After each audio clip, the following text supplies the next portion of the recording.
Bom, boa noite a todos. Eu é que agradeço o convite, agradeço a todos vocês o carinho, ao nosso Mestre Jesus, aos benfeitores espirituais, a oportunidade de estar aqui, que nós possamos sair mais enriquecidos com o que o Espiritismo nos oferece. Só para falar um pouquinho do meu trabalho, quem se interessar pelo tema que abordamos, eu tenho um programa na Rádio Boa Nova, na segunda-feira, às 22 horas, onde eu falo de obsessão espiritual. E na sexta-feira, amanhã, às 11 horas, ao vivo, eu falo de comportamento e espiritualidade, baseado no trabalho de Joana de Ângeles, que faz uma ponte entre a psicologia junguiana e a psicologia espírita. Então, é uma visão bem ampla do ser humano na sua existência, superando a visão reducionista de nos enxergarmos somente como corpos mortais. Somos espíritos imortais. E ela faz uma colocação muito interessante, que parece um paradoxo. Ela fala que nós, espíritas, precisamos conquistar a imortalidade. Mas que estranho, como conquistar? Se eu já sou imortal, vou conquistar o quê? Conquistar o conceito, conquistar o saber. Porque nós estamos informados e nem sempre conscientizados. E se nós estivéssemos conscientizados, haveria um alívio em nossas vidas por ter certeza que tudo é passageiro e que somos imortais, né? Então teríamos uma postura diferente. Ainda temos impregnados em nós uma visão mortalista. Parece que uma hora vai acabar, que as pessoas vão desaparecer, e isso ainda causa muito sofrimento. Para a sociedade materialista, a família é um encontro de pessoas que acontece fortuitamente, de forma às vezes inesperada. As pessoas se conhecem, constituem família, algumas dão certo, outras não, e dar certo ou errado fica mais por conta do esforço das pessoas, da contingência, levando em conta somente a situação atual. Aquele encontro que aconteceu, as pessoas estão juntas, têm um compromisso, algumas aguentam ficar mais tempo, outras menos tempo, dependendo da crise, de como se constitui essa família, né? E o Espiritismo vem, ele amplia a nossa visão, ele tira o véu que encobria a nossa visão, mostrando a nossa realidade de seres multi-existenciais ou pluriexistenciais. Se nós já tivemos milhares de encarnações, as nossas relações não são novidades, não são novas, são reencontros, a maioria são reencontros. E quando nós nos reencontramos, nós trazemos toda uma bagagem de experiências anteriores junto com as atuais, que vai tipificar o tipo de relação amistosa, inamistosa, saudável, doentia, né? Então, essa compreensão faz com que nós tenhamos uma postura diferente na relação. Joana de Ângeles vai dizer que a família não é apenas o grupamento doméstico, mas a reunião de espíritos reencarnados com um propósito. Aí já começa a fazer uma diferenciação da visão materialista, né? No materialismo, o homem está jogado no mundo por vários motivos, e o seu processo de desenvolvimento vai decorrer dele ter sorte ou azar do meio que ele estiver.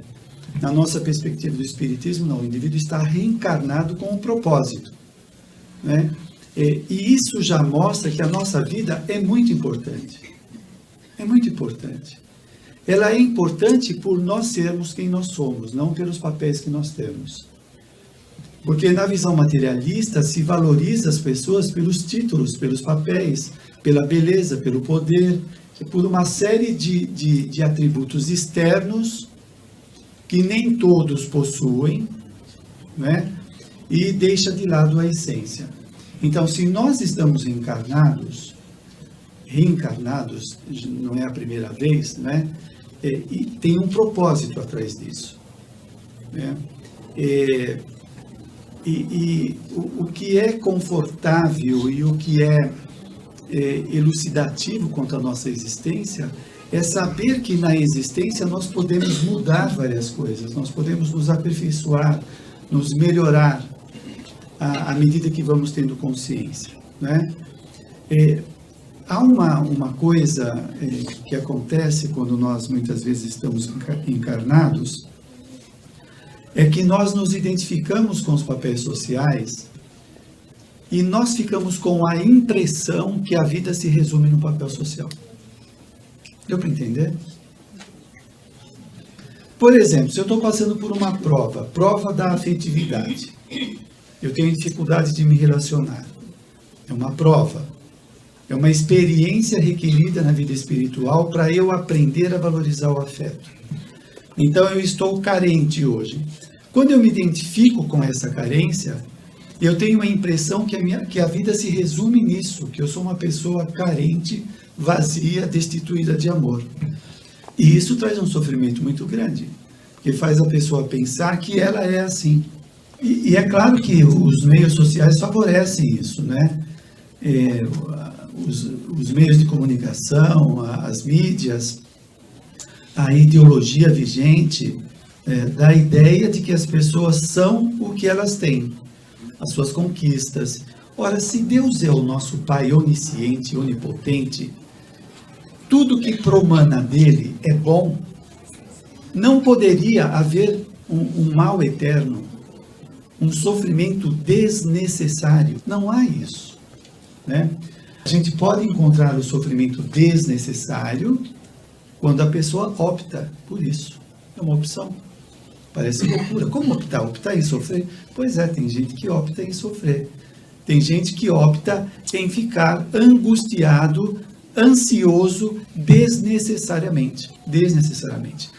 Nós temos que dar um jeito nas nossas emoções. Se eu simplesmente me jogo numa angústia, eu vou deitar e fico pensando em coisas que vão acontecer no outro dia, eu estou fazendo uma opção, né? Então, sabendo disso, eu posso fazer outras opções mais inteligentes, mais saudáveis, mais construtivas. Mas voltando ao texto, a família não é apenas o grupo doméstico, mas a reunião de espíritos encarnados com um programa de evolução espiritual anteriormente estabelecido. Então, existe um programa de melhoria, de progresso dessa família, né? Da constituição dessa família. Bom, então isso já vai limpando, tirando as nuvens, né, de que nós somos joguetes do meio social. Não. Houve uma programação muito bem elaborada, muito bem, né? Vocês imaginem que geneticistas especializados, psicólogos, médicos de várias áreas, sociólogos, vão estudar a ficha evolutiva do indivíduo. É claro que depende do grau de evolução dessa pessoa, estudando todos os detalhes da sua reencarnação para que ela seja exitosa. E isso faz pensar o quê? Que nós que estamos aqui agora programamos a nossa existência.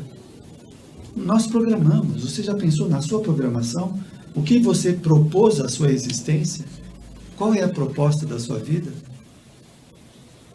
Então foi feito todo um trabalho, e veja que programação reencarnatória não é coisa de meio-dia, um dia se faz uma escolha, é um trabalho, uma programação de 10 anos, 20 anos, 30 anos, 40 anos, 50 anos, onde a pessoa faz laboratórios na vida espiritual, participa de vários estudos, de grupos, de orientações, faz estágio na própria terra, na crosta, em situações diversas, para ficar capacitado para levar avante a sua reencarnação e ser exitosa, né?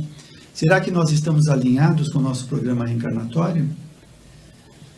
Só para dar uma informação, que isso pode causar insônia, né? No livro Missionários da Luz, o benfeitor Manassés, ele fala que completista é a pessoa que ao reencarnar cumpre 100% do que foi programado. E ele diz que a maioria de nós falha de 50% a 75% do que foi programado. Então, às vezes, nós achamos que estamos com a bola toda, porque nós vamos um dia na casa espírita, trabalha meia hora, a pessoa já sai, né? Nossa, eu estou fazendo um trabalho fantástico. Não é problema de quantidade, né? Mas, às vezes, a gente pega modelos que não fazem nada e nos espelhamos nele. E fazemos um pouquinho, achamos que é muito. Nós temos que pegar modelos que fazem muita coisa, que são modelos mesmo, né? Esse tem que ser o nosso referencial. Porque às vezes nós caímos nos conflitos psicológicos, também em tendências que trazemos do passado, de omissão, de preguiça, uma série de coisas que vamos nos subestimando e fazendo bem menos do que é possível, acreditando que estamos fazendo o nosso máximo por causa de referências falsas, né? Mas é uma coisa esquisita, né? Porque a gente está reencarnado com um propósito de crescimento e a gente entra no esquema social, a gente vai engolindo as ideologias sociais, as crenças, os valores, as superstições, e nós vamos empobrecendo a nossa reencarnação com esses vícios sociais, deixando de valorizar, porque se eu estou aqui para evoluir, isso quer dizer que essa evolução melhora eu como espírito, e eu posso estar desdenhando esse crescimento, atendendo os apelos sociais, as distrações sociais. Às vezes eu estou fazendo um monte de coisas sem serventia nenhuma, que eu já fiz em várias vidas, né? Que traz algum tipo de sofrimento. Muitas vezes a gente tem uma angústia, um vazio interno que não sabe o que é. Às vezes esse vazio é um aviso: olha, você está desalinhado, você está fazendo coisas que não agregam nada. E aí a gente precisa de mais. E a sociedade materialista ensina o quê? Aproveitando as nossas angústias, as nossas imaturidades, a sociedade materialista oferece o consumo como refrigério. E aí a gente vai consumindo pensando que estamos com isso vivendo, né? Isso é uma pequena parte que faz parte do jogo social, mas nós temos que resolver coisas mais importantes. É um laboratório onde pessoas diferentes, de alguma forma, se encontram e vão exercitar uma série de capacidades, de afetos, para crescerem juntas. Então, nesse laboratório, nem sempre é somente harmonia. Muitas vezes é difícil, é complicado, né? Porque essas pessoas que estão reunidas, elas estão por conta dos vínculos que trazem do passado. Então, se é um laboratório, talvez nós tenhamos que aprender a ter um outro olhar para a família. Tirar a visão viciada, joga fora. Espera aí, deixa eu construir um novo olhar. Eu tenho vínculo com essas pessoas, eu tenho vínculo. E isso explica o tipo de relação que nós temos, a animosidade, a coisa amistosa, simpatia, antipatia, aversão. Então, eu já não sou tragado pelas emoções doentias, onde vão causar uma série de atritos, de brigas, etc. Então, eu já estou vigilante. Opa, espera aí. Eu sinto raiva, eu tenho vontade de pular no pescoço da pessoa, tenho vontade de falar algumas coisas, mas eu vou me segurar. Veja, esse segurar não é uma repressão, porque alguns poderiam dizer, mas você está reprimindo, você está guardando coisas que depois vai surgir. Não, eu estou fazendo uma coisa lúcida. Eu estou com raiva de uma pessoa e eu vou segurar essa emoção para não brigar, porque eu sei que eu tenho que aprender alguma coisa com a pessoa. Não quer dizer que às vezes eu tenho que falar coisas. Sim, eu tenho que falar coisas algumas vezes, né? Bom, de modo geral, é aprender a ter esse olhar diferente na relação. E quanto mais nós vamos trabalhando este olhar, mais nós vamos ficando capacitados para lidar com a situação. Não tem mágica. Não vai acontecer um belo de um dia de eu acordar e sentir 1000 amores por uma pessoa que eu tenho aversão. Eu tenho que transformar a aversão em simpatia. E como se transforma? Nesse laboratório. Nesse laboratório. Veja a situação. Você, de repente, hoje não consegue olhar para uma pessoa. Aquela aversão, aquela irritação. E não tem jeito de, na vida atual, você se redimir ou se reconciliar com essa pessoa. Muito bem, na próxima existência, você reencarna e ele nasce como o seu neto. Não é? Você vê o seu neto, no primeiro momento, você tem uma mescla de sentimentos de amor e ódio. Que maravilha, meu neto, que coisa gostosa, aquela alegria e ao mesmo tempo uma aversão, uma coisa esquisita, não é? Mas aí a gente vê também como funciona a cultura ajudando na educação do indivíduo. Por quê? Porque na cultura o indivíduo vai aprender que ele tem que amar os parentes. Ele aprende isso, faz parte desse contrato social. Então a gente aprende, a gente incorpora os valores sociais que têm também a sua importância. E eu estou de frente de uma pessoa que eu tenho aversão e amor. E esse aprendizado social faz com que eu não dê vazão à animosidade. De modo geral, eu vou tentar ser agradável, tentar aproximar o neto de mim, né? Bom, aí com o passar do tempo, você está brincando com o neto, traz um chocolate, brinca de carrinho. Essa brincadeira está construindo afeto. Aquela animosidade anterior não tem mais estímulo no presente para ela ser acionada. Então, daqui a pouco, eles não conseguem ficar um longe do outro. Né? Eles começam a brincar, a se chamar, fica aquele relacionamento gostoso. Então, aquele ódio foi transformado em amor. Nós estamos fazendo isso no laboratório. Você veja, nós ficamos dentro de uma família, 10 anos, 20 anos, 50 anos, 60 anos, 60 anos aprendendo coisas. Olha como demora para desenvolver afetos, para desenvolver as nossas qualidades. E uma série de outras qualidades, além do afeto, estão sendo desenvolvidas. Quanto tempo demora para uma pessoa ser advogado? 6 anos? 5 anos? 5, 6 anos. Quanto demora para uma pessoa ser humilde? Quando nós passamos uma vida de 60 anos dá para aprender o quê? Não muita coisa. Nós achamos que é muita coisa, né? 60 anos. 5 anos para ser advogado, mais OAB, às vezes estágio, 7 anos, 8 anos. Quanto tempo nós demoramos para desenvolver sociabilidade? Quanto tempo nós levamos para amar uma pessoa? Às vezes séculos. Nós tivemos milhares de existências que estão tudo aí dentro de nós. Você já pensou quantas personalidades tem dentro de você? Quantos papéis sociais nós já tivemos? Nós já fomos ricos, pobres, bonitos, feios, saudáveis, doentes. Já participamos de todas as etnias do planeta. Está tudo dentro de nós. E olha onde a gente está, olha como a gente se encontra, né? Ainda nós temos um misto dentro de nós de amizade, de inimizade, de briga, de ferocidade, de instinto, qualidades de afeto. Ainda tem isso dentro de nós.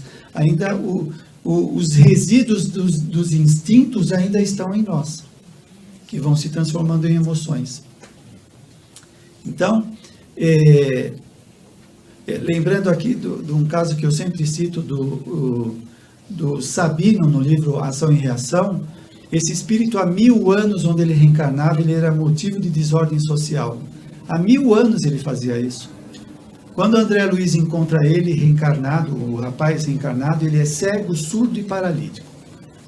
Ele está num corpo prisão para não dar mais vazão ao comportamento destrutivo dele. Ele só está sendo contido, ele ainda não está reparando. Ele está diante de um freio. Se você der um corpo saudável para ele sai bagunçando tudo. Há 1000 anos ele não muda o caráter dele.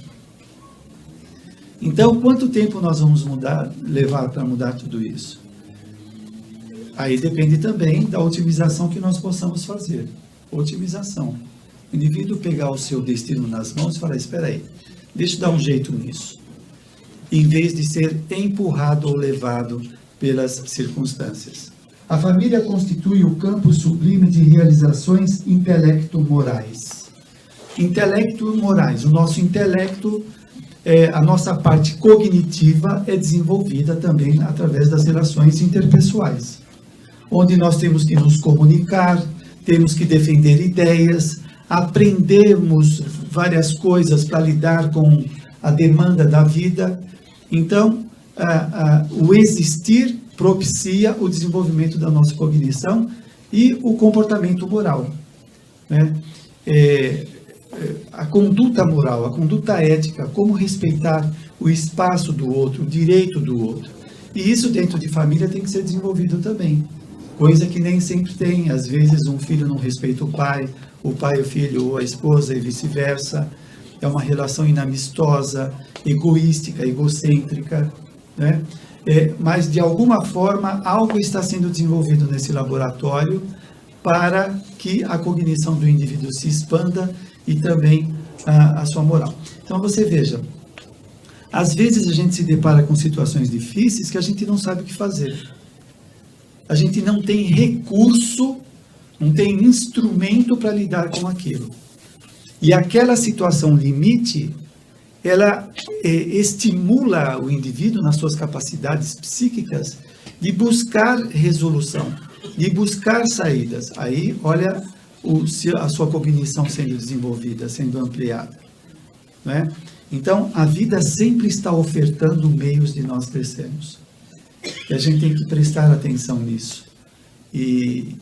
Porque às vezes a gente fica mal-humorado, a gente não aceita uma situação, a gente rejeita, e nós poderemos estar perdendo chance de desenvolver alguma coisa.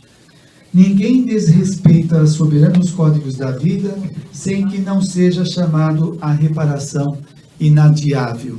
E aí a gente começa então a entender mais a constituição da família, não é? Se foi desrespeitado os códigos das leis divinas, essas pessoas então têm compromissos para resolver. Aí a gente poderia dizer que o indivíduo cria débitos, né? Ele começa, digamos que, a abrir a sua ficha, a sua conta kármica, onde ele tem os débitos e os créditos do que ele faz. Agora vocês vejam, ela fala, ninguém desrespeita os soberanos códigos da vida. Nas nossas relações interpessoais, quando predomina o egoísmo, o orgulho, a vaidade, a prepotência, nós batemos de frente com o outro. Nós invadimos a área do outro, desrespeitamos as pessoas. Você pega um empregador que, por algum motivo dele ser ganancioso, ele explora os seus funcionários. Explora de tal forma que o funcionário fica exaurido de tanto trabalhar, estressado de levar bronca. Ele chega em casa, o empregado, alterado, estressado, ele briga com a esposa, os filhos querem brincar, ele xinga os filhos por causa daquele empregador déspota. Aquele empregador déspota está fazendo uma família toda se desestruturar. Por causa dos interesses dele. Falta de ética. Ele está pensando só nele e não nos outros, né? Quais são os caminhos que estes filhos de um pai totalmente exausto, estressado, briguento, vai tomar? Provavelmente são crianças que vão crescer acreditando que a constituição da família é assim, é só de briga, só de desrespeito.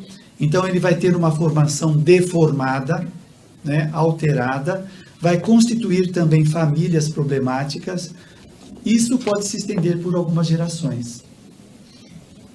Tem um livro Reencarnação Divina Bênção, que o autor, ele fala, ele acompanha a programação da reencarnação de uma pessoa, que demora quase 30 anos.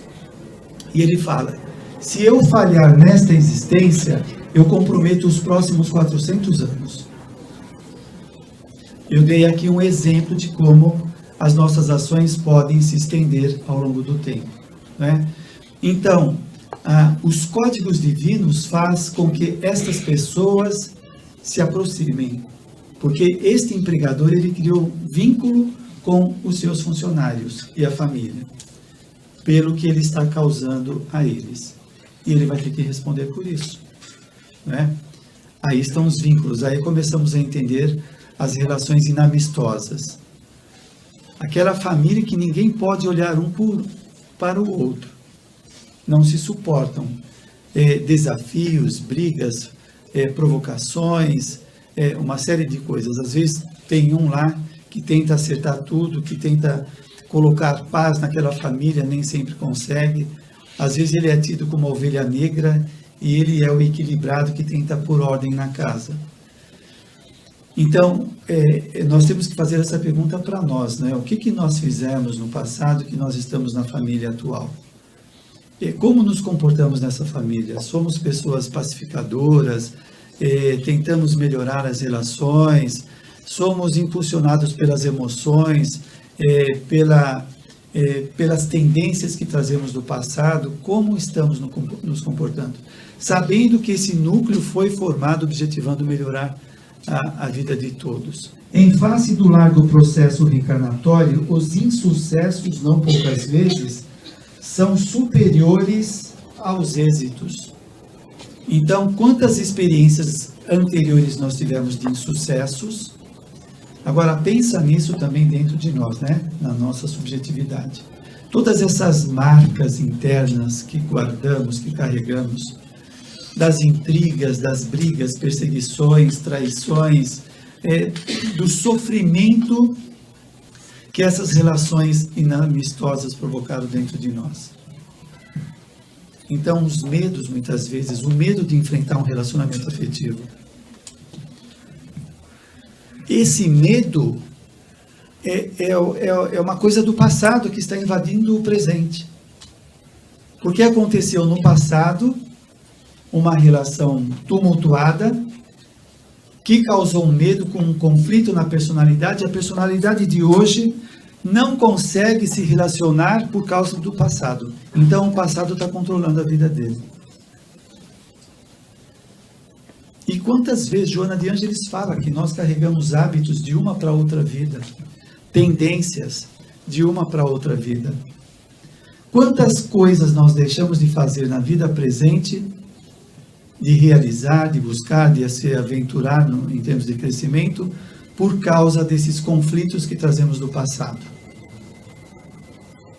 Não bastasse isso, uma sociedade extrafísica, um mundo espiritual, onde desencarnados que fazem parte desses vínculos do passado se apresentam tentando obstar as nossas relações, tentando complicar, trazer mais problemas. Olha aonde a gente vai entrando. E temos que ir arrumando na medida do possível. Então você pega uma pessoa que está tendo problema na relação familiar. Aí ele sofre com isso. Se ele se basear na visão materialista da sociedade, o que diz a sociedade? Você tem que ser feliz. Você vai viver esse inferno dentro da sua casa? Você tem que se emancipar, você tem que ser feliz, vai cuidar da sua vida. E a pessoa vai. E nem sempre ela fica resolvida. Por quê, gente? Porque ela está carregando os débitos não resolvidos. Ela está carregando os problemas não resolvidos. Então, a visão da sociedade materialista propõe uma série de artifícios para a gente lidar com o sofrimento, mas não resolve, porque são coisas internas, são coisas de memórias. Não adianta você fazer uma plástica a cada 6 meses, fazer uma viagem para a Europa, comprar um carro novo a cada 6 meses. Você pode ter momentos de prazer, que não é alegria necessariamente, que não é felicidade. Né? Se eu carrego a minha mente cheio de memórias perturbadoras, como eu posso estar bem? Como eu posso estar bem? Então, o indivíduo, ele está com um problema na relação familiar, ele vai embora, vai viver a sua vida. ele está carregando os débitos dentro dele.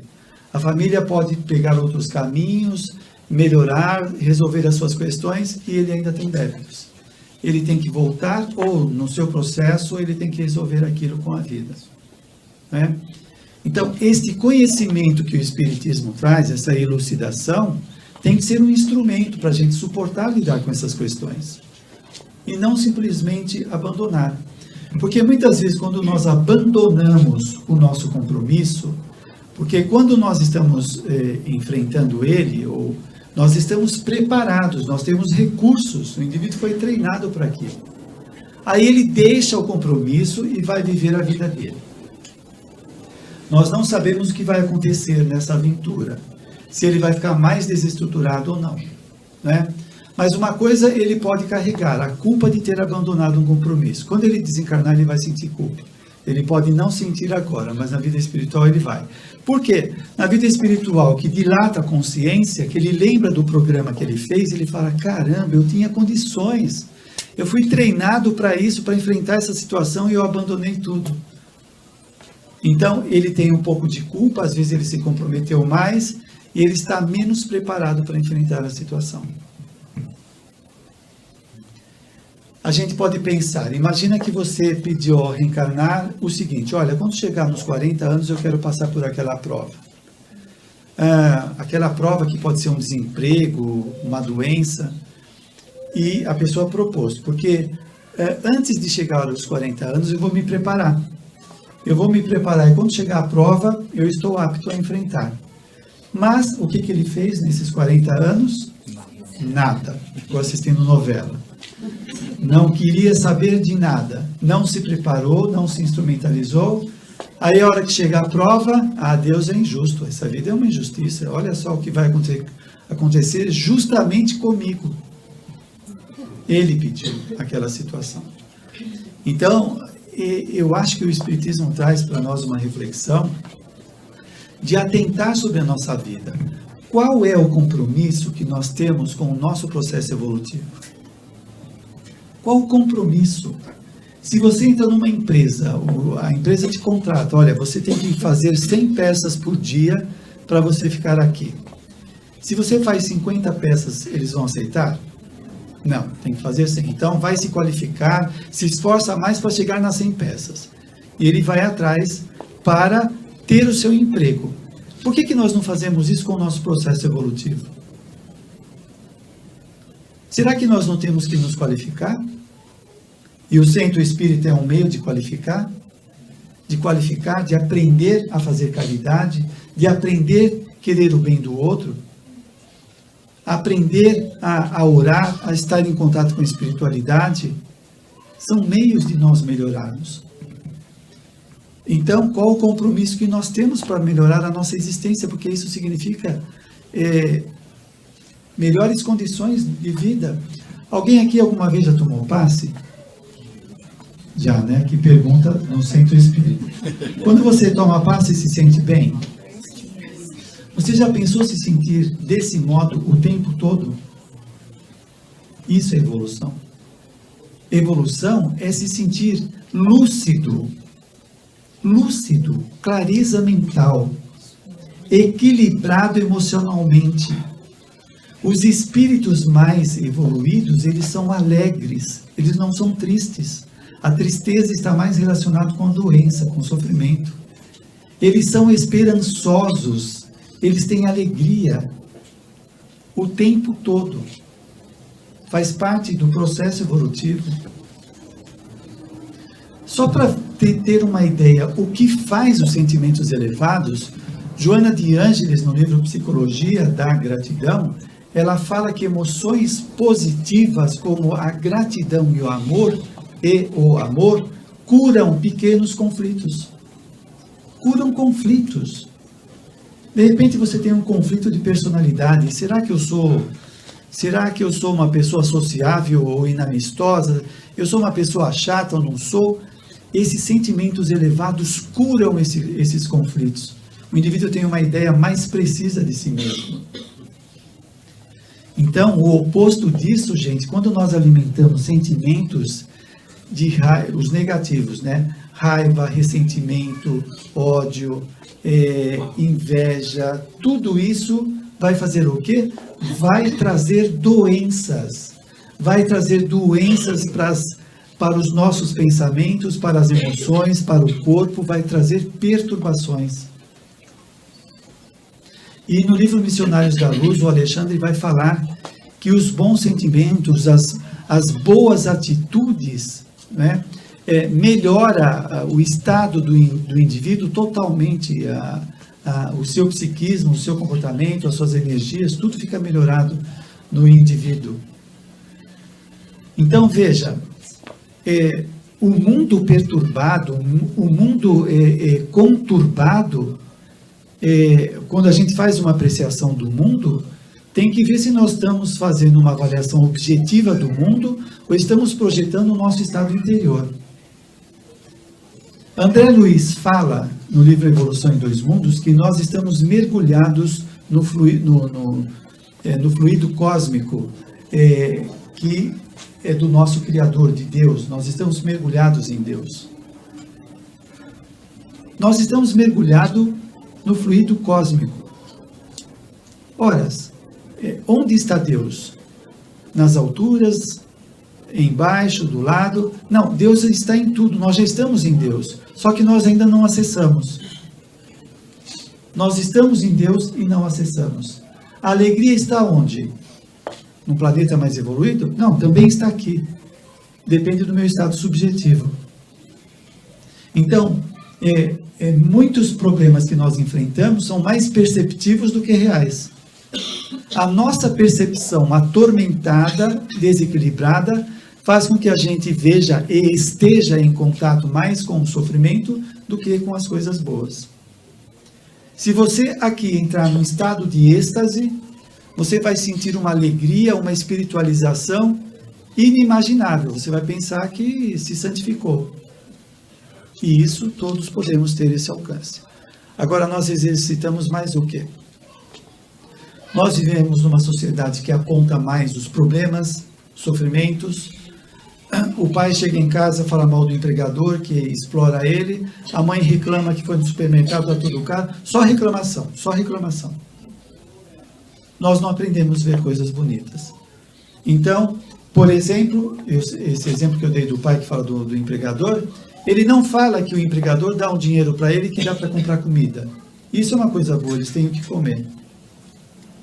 A mãe vai no supermercado, ou o pai, e tem dinheiro para comprar alguma coisa. Isso é uma coisa boa. E as coisas boas nós não vemos? Quantas coisas boas estão acontecendo e a gente não se apropria delas? É lei da sintonia. Se eu estou sintonizado com perturbações e sou obsediado, eu vou falar o quê? Que os obsessores não saem do meu pé? Eles não saem do meu pé ou eu me sintonizo com eles? Eu atraio eles.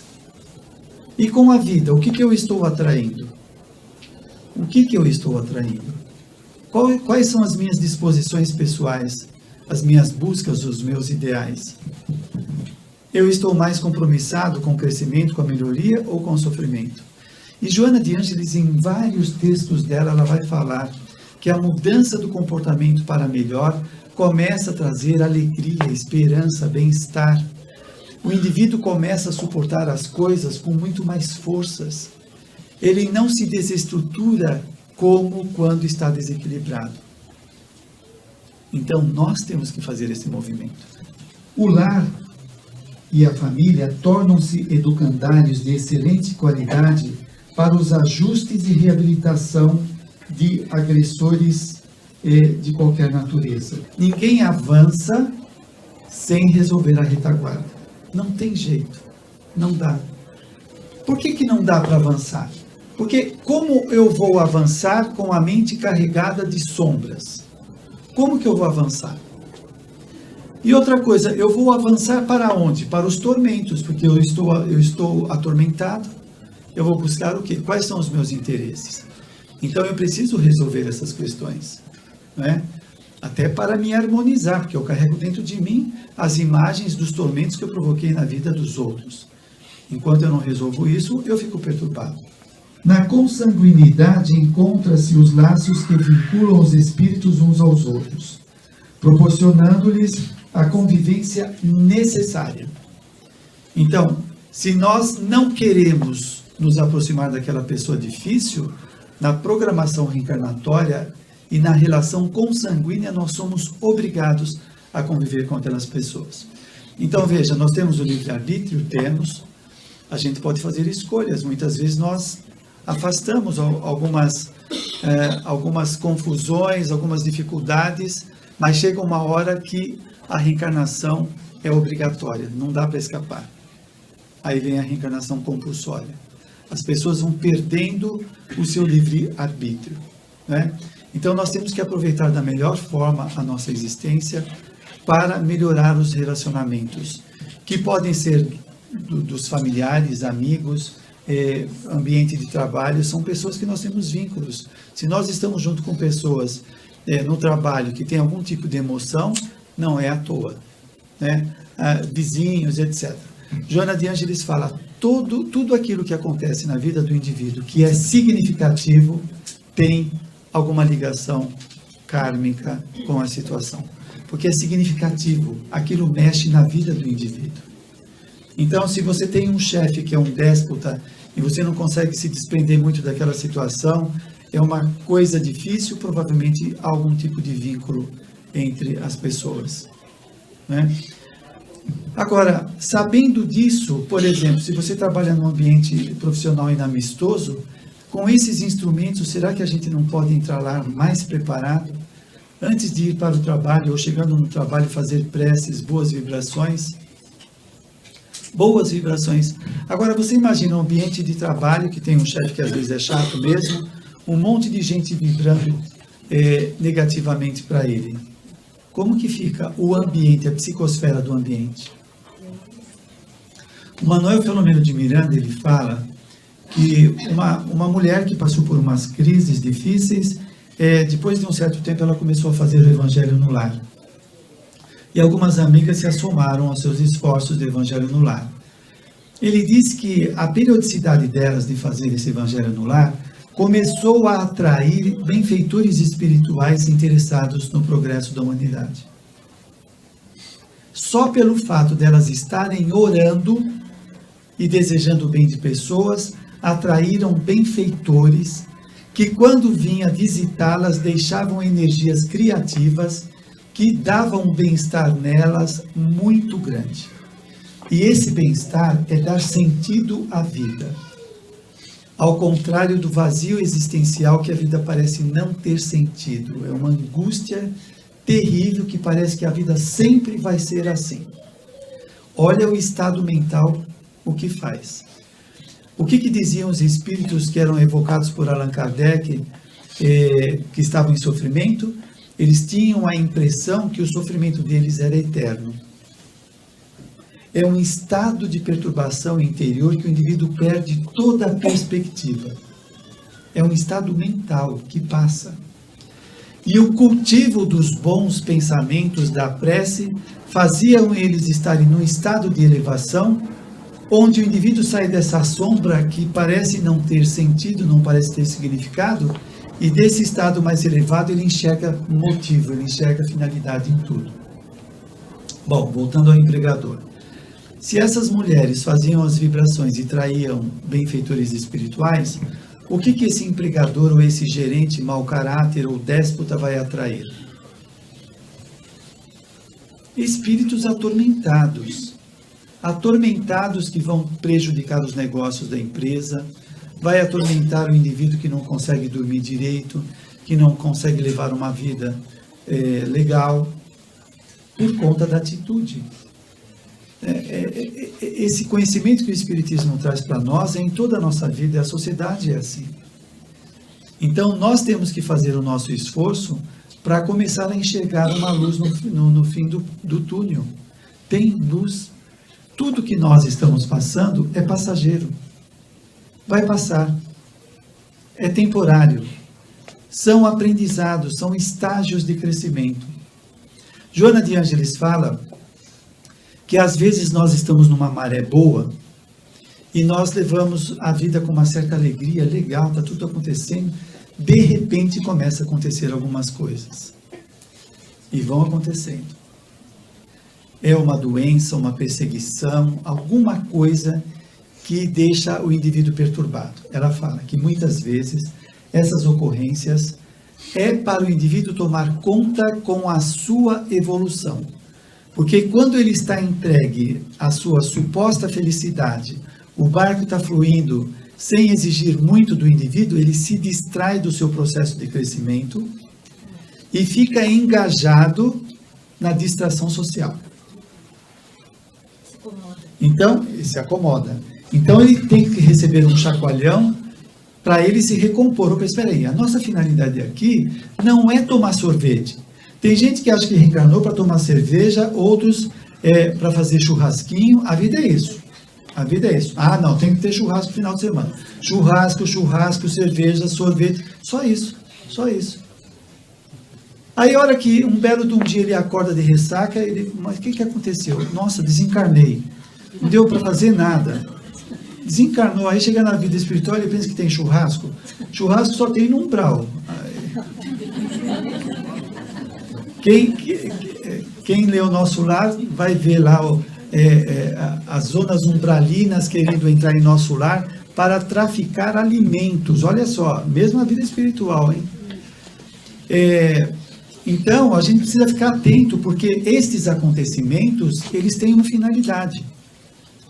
Por exemplo, nós estamos levando a vida razoavelmente bem, assim, em termos de crescimento, estamos caminhando, mas de repente a gente se vê aí a ter uma queda. Alguém se aproximou de nós querendo desviar a gente, ou a gente viu alguma coisa vantajosa na empresa, quer fazer alguma coisa errada. Se o indivíduo tem um pouco de merecimento, os benfeitores ajudam a pessoa, sabe como?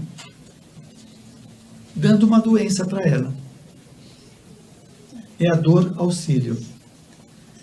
Eles fazem o indivíduo ficar acamado 1, 2 ou 3 semanas.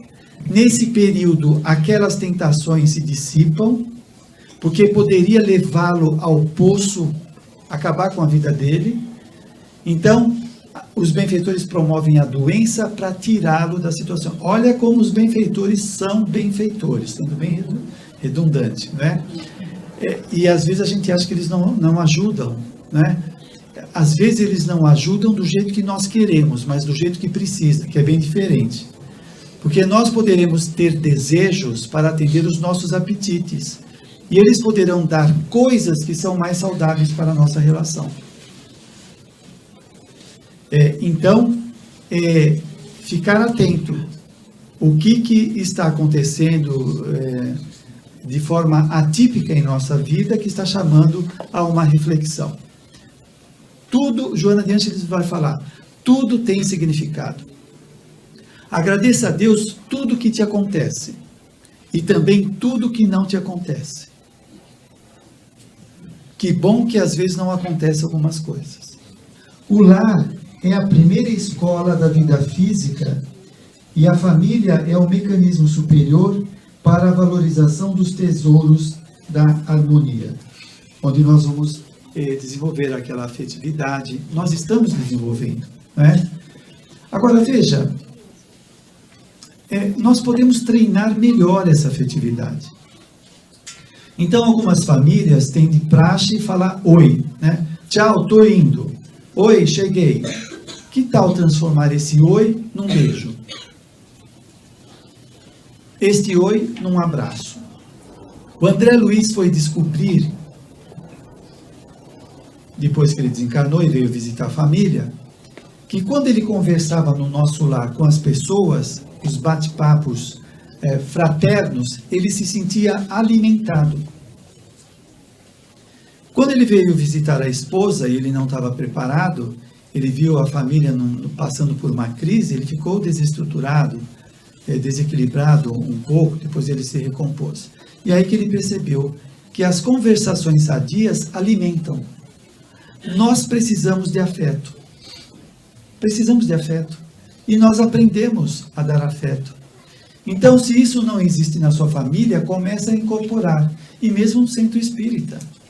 Às vezes a pessoa vem, ela é tímida, tem dificuldade, só fala oi, Se houver uma prática do contato, do beijo, do abraço, passa a ser uma coisa natural, né? E o indivíduo vai tirando os conflitos, porque para muitas pessoas o contato está ligado ao sexo, não tem nada a ver. O sexo é outra área, nós estamos falando aí de afeto, de simpatia, de amor, que nutre as pessoas. No convívio familiar, os inimigos se acercam, atados pelos recursos genéticos que impõem os impositivos da fraternidade, embora as lutas prossigam, não poucas vezes acirradas, limando arestas, até o momento em que se possa triunfar sobre a animosidade. Então, está em nossas mãos alongar mais ainda essa animosidade, essa dificuldade, ou começar a trabalhar mais seriamente esta aproximação, esta melhoria das relações. Na sua intimidade, indivíduos volvem ao mesmo procênio em cobranças vigorosas, ódio declarados, brigas, que os vínculos da carne, responsáveis pelo estreitamento da convivência, ensejam ou diluir dos sentimentos de vingança e de malquerença. O lado emocional, que é o lado mais frágil que nós temos, nós acabamos entrando nessas provocações, nestas dificuldades, e é aí que a gente tem que treinar mais, treinar, a suportar, a lidar com o outro, a desenvolver ou tirar o nosso melhor para que possamos lograr êxito.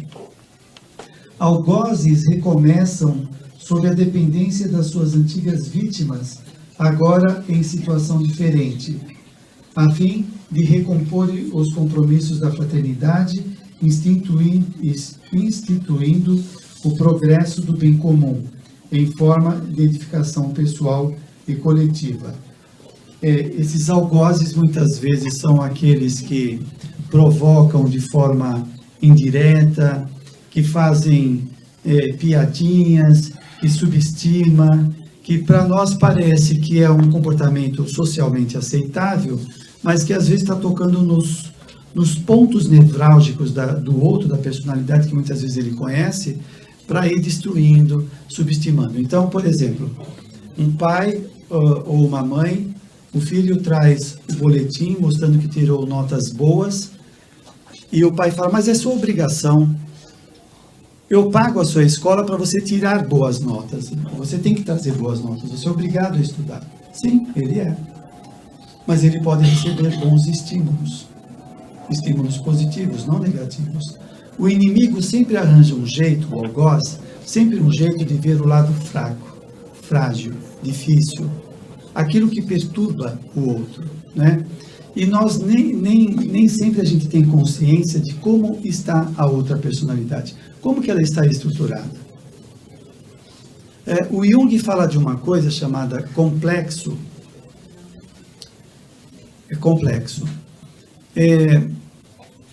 O complexo seria um agregado de emoções do mesmo tipo emocional. Por exemplo, se nós tivermos várias experiências de rejeição, nós temos um complexo de rejeição. Esses complexos podem ser acionados dependendo do estímulo, né? Então, o pai faz uma colocação negativa, venenosa ao filho, e isso pode despertar um complexo. E vem uma carga de memória, lembrança, coisas do passado avassaladoras, que desestrutura toda a personalidade. Nós não sabemos o que o outro suporta. Uma brincadeira, uma insinuação pode desmontar a pessoa. Então a gente tem que tomar muito cuidado, né? Tem vários casos que a gente conhece desse acionamento do complexo, onde a pessoa, entre aspas, chega a surtar, desequilibra totalmente. Porque vem uma carga de tantas experiências do mesmo tipo, que ela já sofreu em várias vidas, que vem e se assoma ao consciente dela. E ela fica perturbada. Então, ao contrário disso, nós temos que aprender a valorizar, a ver as qualidades da pessoa. As qualidades. Que qualidade? Nada de especial. Nossa, você escreve bem. Puxa, você fala tão bem. Nossa, você sabe fazer um comentário. São coisas positivas. Que também podemos acionar alguns aspectos da personalidade que vai mexer com autoestima, autoconfiança, autoamor, etc. Então, essa visão da reencarnação e da imortalidade faz com que nós tenhamos uma visão do outro diferente. Este outro é um espírito imortal que tem toda uma trajetória, que como nós está tentando acertar, traz as suas fragilidades e as suas capacidades, e que nós temos que aprender a valorizar essas capacidades. No livro O Espírito da Verdade, no livro O Espírito da Verdade, do Chico Xavier, o espírito Militão Pacheco, ele tem uma mensagem lá muito bacana, onde ele fala que nós temos valores enciclopédicos dentro de nós. E esses valores enciclopédicos que nós construímos ao longo do tempo, eu acho que eu falei isso no começo, precisam ser acentuados. A psicologia positiva, ela, assim, convergindo com o que a Joana de Ângeles fala dos sentimentos positivos, a psicologia positiva fala que quando nós alimentamos bons sentimentos, alegria, simpatia, amor, coragem, o indivíduo se torna mais assertivo, mais sociável, mais amoroso, tudo melhora nele. Quando nós alimentamos sentimentos negativos, digamos que nós ficamos com o nosso psiquismo reduzido. As nossas capacidades pessoais ficam limitadas. Exemplo. Alguém já teve febre aqui? Febre, dor. Quando você está com febre, com dor, você se torna uma pessoa mais simpática, mais sociável, meditativa? Não. O nosso psiquismo fica alterado, ele fica empobrecido. Então, quando o pai faz um apontamento negativo no filho, isso pode trazer coisas que vão desestruturar a sua personalidade. Eu estava lembrando de um caso de uma mãe que estava grávida e ela teve pensamentos de rejeição, a filha nasceu e ela levou toda a vida com um sentimento de inadequação, essa filha, de inadequação, de achar que não merecia viver. Os sentimentos que a mãe tinha passou para a filha. Como diz aí a psicologia que faz regressão de memória, quando a criança está no ventre da mãe, é o inconsciente dela que está aberto, não o consciente. E o inconsciente registra tudo, Então tem que tomar cuidado com o que está pensando, porque vai refletir lá dentro da pessoa. E dependendo de quem é o reencarnante, isso pode ser uma bomba ou não, depende. Aí também tem um outro aspecto, só para terminar, já vai vindo as ideias. Eu vou fazer essa colocação aqui para a gente tirar a visão vitimista da nossa vida. Muitas vezes a gente acha que é vítima das circunstâncias dos nossos pais, por várias situações, André Luiz vai dizer no livro Mecanismo da Mediunidade que quando os filhos têm os valores morais igual ou abaixo dos pais, os valores morais, igual ou abaixo, a criança assimila todos os valores dos pais. Quando ela tem valores acima dos pais, ela não assimila nada. Então o pai pode maltratar, pode xingar, pode rejeitar, etc., que a criança não vai ser afetada. Por quê? Porque ela tem recursos evolutivos que a protegem. É capacidade de elaborar o que ela está recebendo. Então, quando uma pessoa fala hoje que é vítima dos seus pais, que sofreu porque o pai desprezava, não pegava no colo, a mãe, não sei o que lá, não é necessariamente por causa disso, mas era por falta de evolução. Que a criança não sabia elaborar o que acontecia com ela. Então, não existe vítima. O nosso problema é evolutivo. Se nós temos pouca evolução, veja isso na sociedade, se nós temos pouca evolução, nós engolimos os valores sociais como verdades absolutas. O espírito que está um pouco mais emancipado, mais lúcido, ele consegue colocar um filtro, né? E não engolir tudo isso que propõe a sociedade. Bom, gente, muito obrigado a paciência de vocês, espero que tenha servido para algumas reflexões, tenham um bom final de semana, que possam sair todos energizados com os benfeitores espirituais, para que nós possamos acertar mais na vida. Muito obrigado.